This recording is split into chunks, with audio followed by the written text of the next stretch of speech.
เพิ่นยากเพิ่นว่าให้รออีกจักก่อนรอไปรอมาเพิ่นบล็อกไปเลยโอ้แต่ว่าก็ขอบใจเพิ่นหลายๆแล้วเพิ่นก็ดูแลเฮาตลอดอยู่ได้ดูแลเขาดูแลน้ำอะไรเพราะว่า2แม่ลูกเนาะก็ขอบใจเพิ่นหลายๆแล้วแบบว่า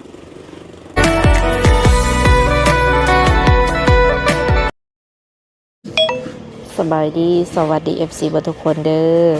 ยินดีต้อนรับทุกคนเข้าสู่ช่อง YouTube ของสาวบุญเปียงสาวลาวมาพบมาพอกับสาวบุญเปียงในมื้อนี้เนาะก็ได้เดินทางมาหาทางสาวโสดรุ่นใหญ่ตัวนึงซึ่งว่าสาวโสดคนนี้ก็หลายคน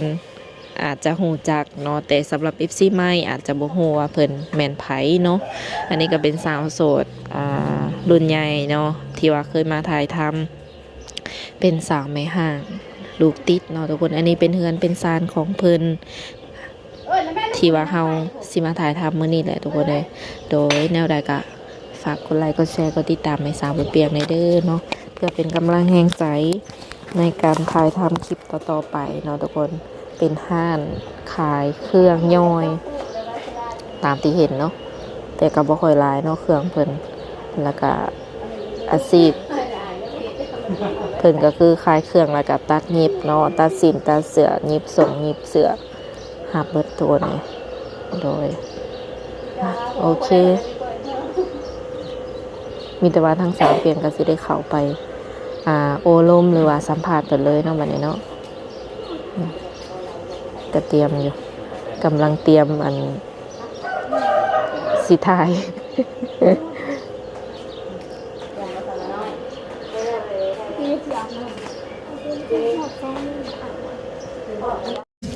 โดยสบายดี จ้าสบายดี สบายดีสาวโสดเนาะทุกคน หลังจากที่ว่าห่างหายไปโดนเนาะทุกคนทางสาวเปียงเองก็มีโอกาสเข้ามาหาเพิ่นมือนี่ว่าซาเนาะขออนุญาตถามคือเนาะเกี่ยวกับเรื่องราวของเอื้อยซื้อแนวไหน สื่อเศร้าใหญ่ อายุจักปีแล้วตอนนี้ กะอีกประมาณจักสิ้นเดือนเนี่ยเนาะกะสีเขา40 โอ้ พอดี40เต็มว่าซาเนาะ 40เต็มแหละตอนนี้ก็คือ39ครึ่ง39ครึ่งแล้วสาวโสด ก็คือสิพอได้อยู่เนาะ39ก็เนาะ ได้ สู้ผู้สาวน้อยยันสู้ได้ โอ้ยมากไผ่มากเล่าเนาะบางคนเป็นกับมากรุ่นใหญ่ก็มีอันปัจจุบันนี้เฮ็ดเวียกเหตุการณ์ยังเสยโดยไม่อยากได้ยินปานใดเนาะในรถไปก่อน ก็คือปัจจุบันนี้นี่แม่นโสดสนิท โสดสนิทเคยแบบว่าผ่านการแต่งงานมาบ่โดยผ่านมาแล้วมีลูกหนึ่งเป็นแม่ห้างบ่รวมแม่ไม้เป็นแม่ห้างลูกหนึ่งลูกเอ้ยนี่จักขวบแล้ว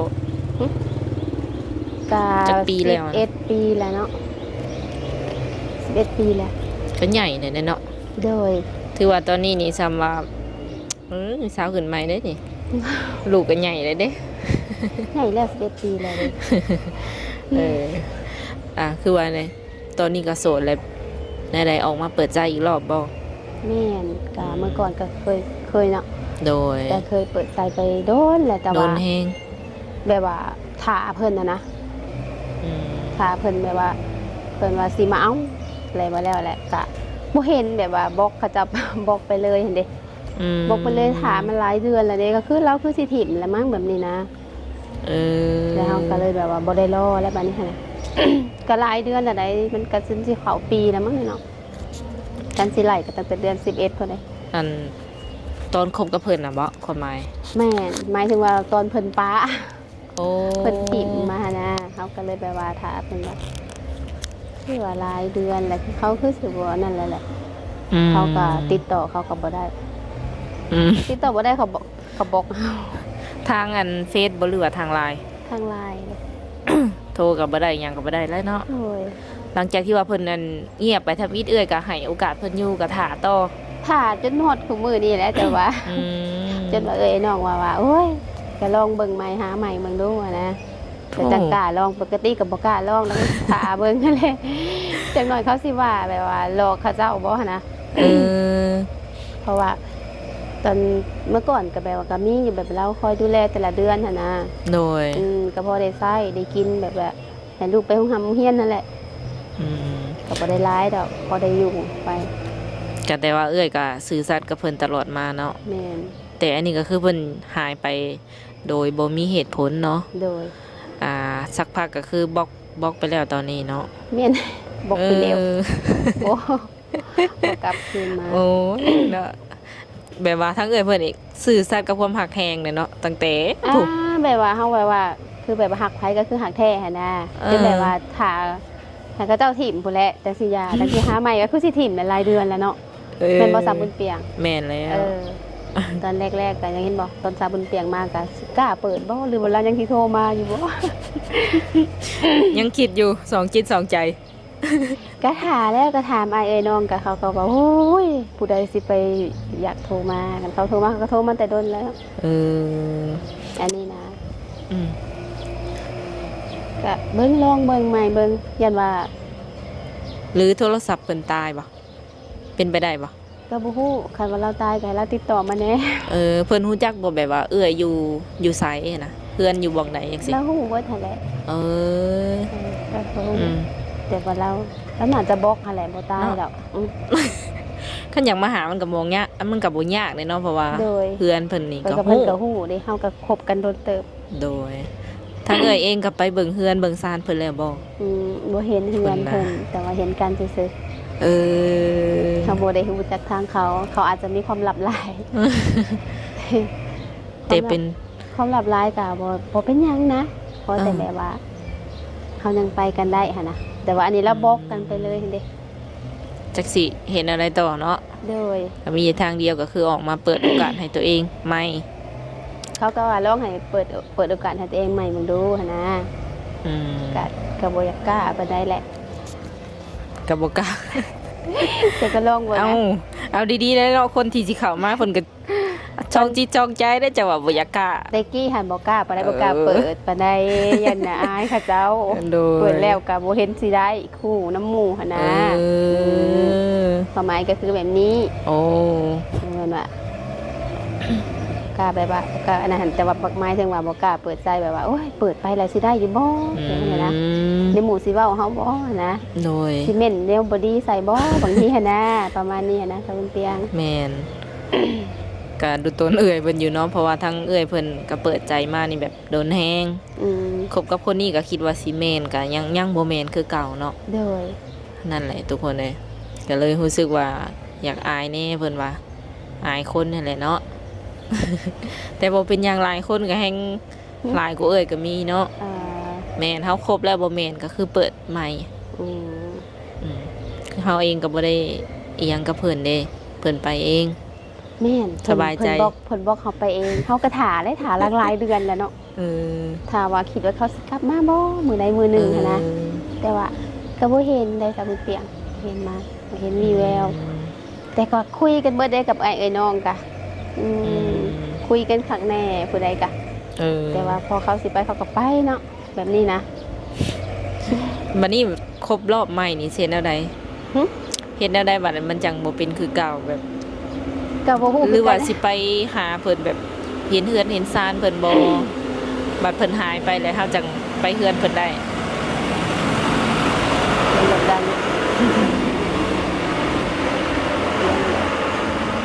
อืมได้ยินอยู่บ่ ได้ก็ เมื่อกี้นี่ คือเปิดใจอีกรอบใหม่นี่สมมุติว่าเจอคนที่ว่าเพิ่นโอเคกับเอื้อยเนาะเอื้อยโอเคกับเพิ่นจังซี่นะถามว่าได้คบกันแล้วนี่เฮ็ดแนวใดต่อบัดนี้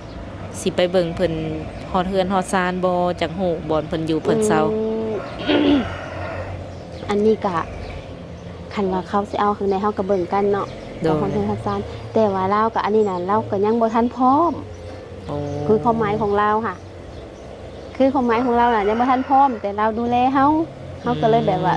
ก็ตามใจเราหั่นนะอันนี้ได้ อืม อันทางเขาเองได้ทางเอื้อยนี่บ่มีปัญหา อืม ฉันได้ก็ได้อยู่แล้ว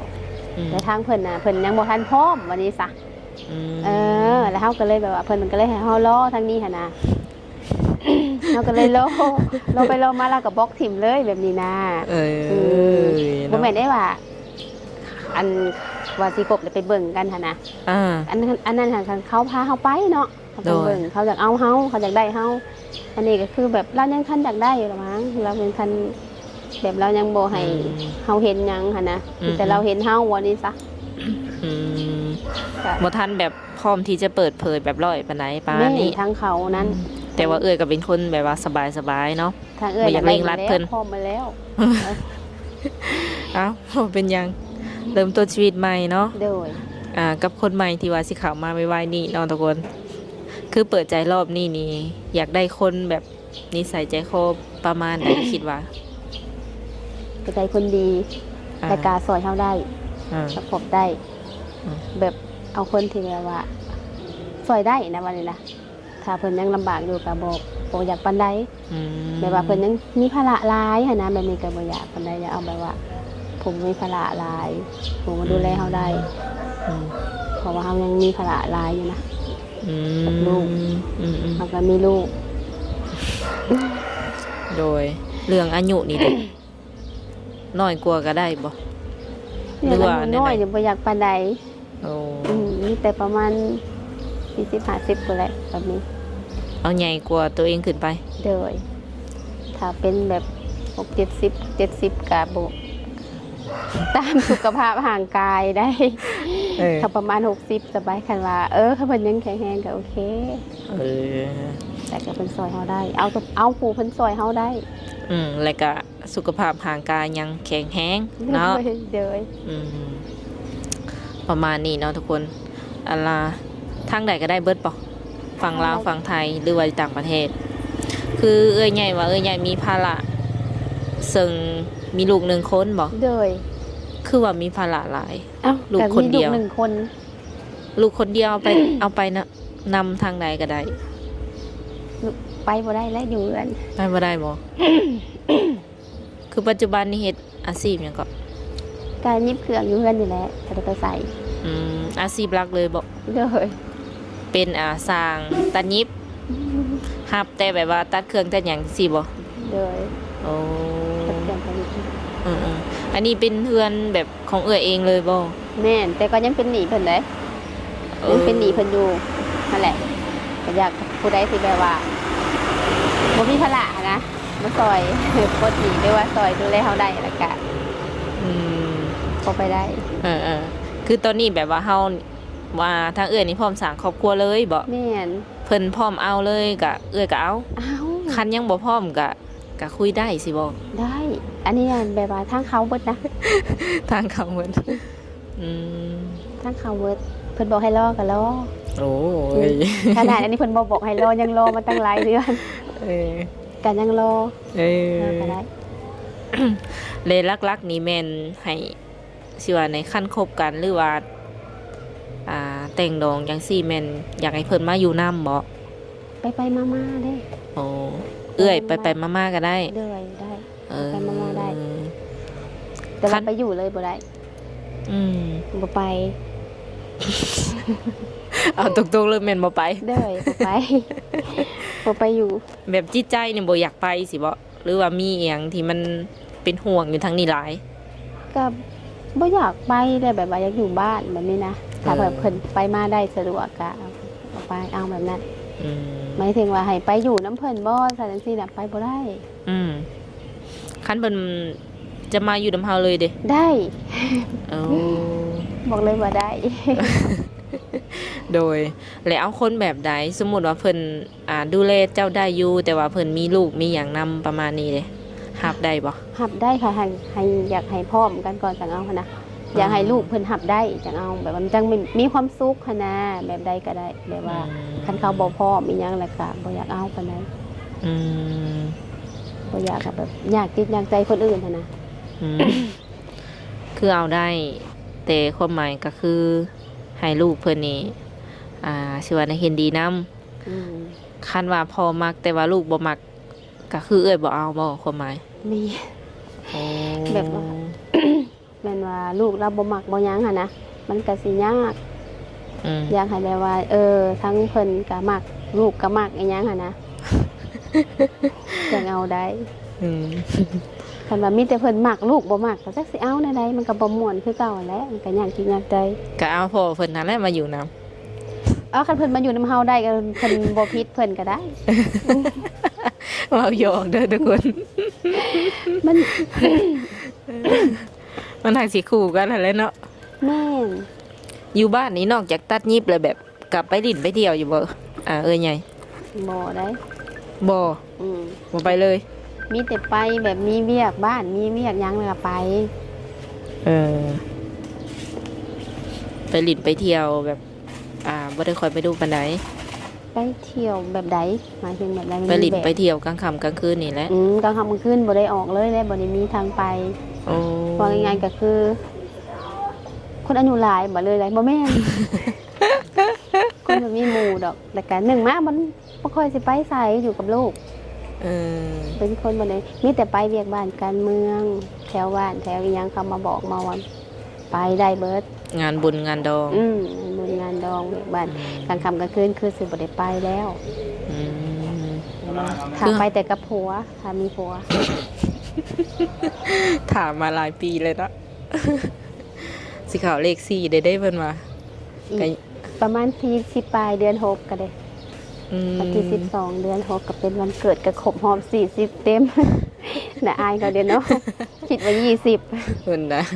แล้วก็ยังผู้เจ้าผู้งามเนาะทุกคนอายุหลายก็ยามัน แต่ว่าอันคนผู้เจ้าผู้งามก็พอ อืม คือแบบว่าเฮาเฮ็ดสิว่าในตัดยิบเนาะเป็นสร้างตัดยิบจังซี่นะมีเวลาแบบว่าคุยกับFC หรือว่าผู้บ่าวที่สิเข้ามาลมอยู่บ่เป็นช่วงไหน ก็แบ่งเวลาให้เพิ่นนั่นแหละของจากได้เพิ่นเนาะ แบ่งแบบใดคิดว่าสิคุยแบบว่ากับเพิ่นประมาณช่วงใดสมมุติเพิ่นทักเข้ามา เพิ่นถูกทักเข้ามาน่ะ แม่นเป็น FC ใหม่เนาะ ก็เฮาก็บอกได้ถ้าว่าเฮาบ่ยุ่งหลายเฮาก็คุยกับเพิ่นได้อยู่เพราะว่ามันเป็นเวียกของเฮาเด้ โอ้ ถ้าว่าตอนช่วงที่แบบว่า ตัวที่เฮาแบบว่ายิ้มไปบ่ซอยไปบ่หั่นน่ะเฮาก็คุยกันได้นี่ อืม มันบ่ได้มีแบบว่ากันช่วงที่แบบว่าเฮาใส่สมองบ่หั่นน่ะก็บ่ได้ค่อยเว้าตอนนั้น อืม คือเฮากำลังสร้างแพทเทิร์นเนาะมันก็แต่ช่วงที่เฮาเห็นแล้วก็คือเฮาตัดเฮายังเฮาก็คุยได้อยู่แต่ก็บอก อันอยากเห็นหน้าเห็นตากับเปิดกล้องได้อยู่บ่ ได้ เนาะคุยประมาณกลางคืนเนาะสูงสุดนี่ประมาณจักโมงนอน นอนกับประมาณ 10 โมง 4 ทุ่ม อืม ทุ่ม5 ทุ่มนั่นแหละ อืม 4 ทุ่มครึ่ง คืออยู่เพื่อนนี่ลักๆแม่นเจ้าเป็นสาวรักครอบครัว โดยอยู่กับ2แม่ลูก แบบว่าขออนุญาตถามแบบอ้ายน้องของเอื้อยเองอะนะ ไอ้น้องอยู่ทั้งเพื่อนทั้งเพื่อนไปเพื่อนลาว ออกเพื่อนไผเพื่อนลาว โดย โอ้แต่ว่าอยู่นํกันใกล้ๆนี้ โดยอยู่กันใกล้ๆมีหยังก็ถามว่ามีแบบหยังก็มาหากัน อืม กินข้าวกินน้ำถามว่ามีแนวหยังนึงกินก็มากินน้ำกันถ้าบ่มีก็อยู่ไว้อยู่มัน อันถามพอกับถามแม่ยังบ่ อ๋อเพิ่นเสียแล้ว เบิดสองบ่ โดย อืมวันนี้เอ้ยมีอ้ายน้องจักคนทั้งหมด 8 คนผู้ใด ก็อยู่บ้านนี้เบิดเลยบ่8นะ บ่กับบางทีก็อยู่เอาผัวอยู่หุ่นเด้อยู่เมืองพีนผมก็ไปเมืองพีน อืม แล้วก็ผู้อ้ายอีกก็ไปไทยผู้น้องก็ไปไทย โดย คือการหาคู่หาคิงแบบว่าสิว่าในเฮาเอาตัวเองเป็นหลักบ่หรือว่าต้องได้ปรึกษาหารือกับแบบอ้ายน้องก่อนที่สิเอากับไผ บ่แล้วก็ตัวเองนี่แหละ เป็นหลักบ่ โดย คันแบบใดคันเจ้ามักเลยก็คือเอาได้เลย ได้แม่นคันเฮามักก็ยังมักแล้วก็โอเคแบบว่าสองฝ่ายเฮาโอเคพร้อมกัน โดย ก็คืออันช่วงหลังๆ หรือว่าช่วงที่ผ่านมาก็มี FC มาเยี่ยมมายามอยู่บ่ บ่มีใด โอ้ บ่เห็นบ่มี บ่เฮ็ดหยังเลยเนาะคลิปก็คือบ่ได้อัปเดตเลยตั้งแต่พูดแหละ ก็ดีแหละลูกบอกตะเขา ผู้ใดเข้ามาก็ผิดหวัง เออหลายคนหรือว่า FC เก่าเขาเอ่ยค่ะเพิ่นก็อาจจะคิดว่าเจ้าค่ะมีแบบครอบครัวไปแล้วเนาะสั่งครอบครัวไปแล้วมันโดนแฮง บ่ เด้ ฮู้จักตัวเองก็ถาเนาะ ถาเพิ่นอยู่เพราะว่าได้หนุ่มไทยเนาะเพิ่นก็ว่ามายากแต่ มายาก เพิ่นยากเพิ่นว่าให้รออีกจักก่อนรอไปรอมาเพิ่นบล็อกไปเลย โอ้ แต่ว่าก็ขอบใจเพิ่นหลายๆแล้วเพิ่นก็ดูแลเฮาตลอดอยู่ได้ดูแลเขาดูแลน้ำอะไรเพราะว่า2แม่ลูกเนาะก็ขอบใจเพิ่นหลายๆแล้วแบบว่าซอยดูแลซอยหยังหั่นแต่ว่าอยู่ๆเพิ่นก็หายไปเด้เฮาก็ท่าอยู่ท่าล้นแล้วนะคือสิบ่กลับคืนมาแล้วแหละ ก็เลยตัดสินใจแบบนี้เนาะ ก็เลยลองตัดสินใจใหม่เบิ่งว่า สิได้อีกบ่ สิได้อยู่ เพราะว่ามันก็เฒ่าขึ้นอีกเดี๋ยวเมื่อก่อนตอนนั้นคือประมาณ38อยู่กับเขาเลข4ได้เนาะเพราะว่าถ้าเจ้าอยากได้อยากสร้างครอบครัวดิว่าบ่ได้บางทีเจ้าคบคนที่1คนที่2ยังบ่แม่นคนที่3บางทีแม่นเลยก็มีสาธุ สาธุวน สาธุแหละ คือรักๆเป็นคนแบบนิสัยใจคอประมาณใด สบายเฮฮาใจเย็นบ่ ใจเย็นแล้วก็ใจดี ใจดีตลอดหรือว่าใจดียามบ่ให้ บ่ค่อยให้ปานใดมีแต่ใจดีบ่ค่อยให้ เพราะว่าเฮาให้เฮาก็เฮ็ดให้บ่ดีนะบ่ค่อยให้บัดสามีในอนาคตนี่เด้อยากได้คนใจ